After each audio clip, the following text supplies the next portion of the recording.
it is true that China has a strong intent to try to control the first island chain. But first island chain, who has the practical or real control is Japan. And that's the line drawn over the Japanese territory. And for Japan, it is also important to establish the Japanese own strategic or security posture. And that is, that we understand the Chinese A2AD strategy.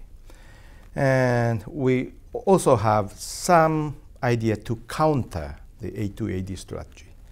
So in that sense, I think the first island chain is a line of demarcation between the Chinese sphere of influence and Japanese sphere of influence. But for China, is China the person with 3 or 7 feet high, 9 feet high? Perhaps not. If Japan as average, say 5, 10, China is today, it's about, in case of the overall military capability or naval capability, perhaps about 5, 11 to 6 feet.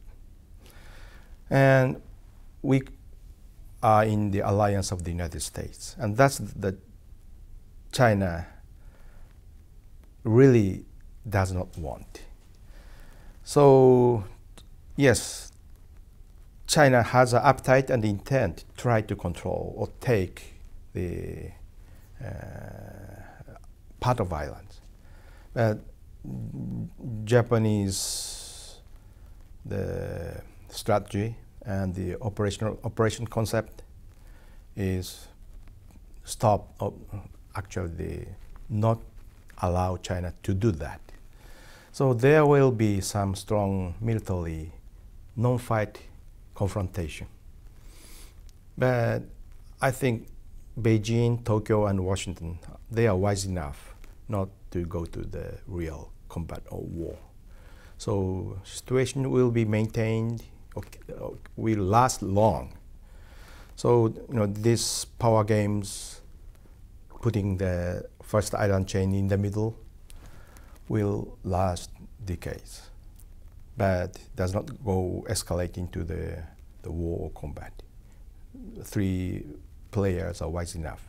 But at least Japan has strong capability, enough capability, and supported by US alliance, I think we are much more in advantageous position, unless the position of Washington, D.C. does not change.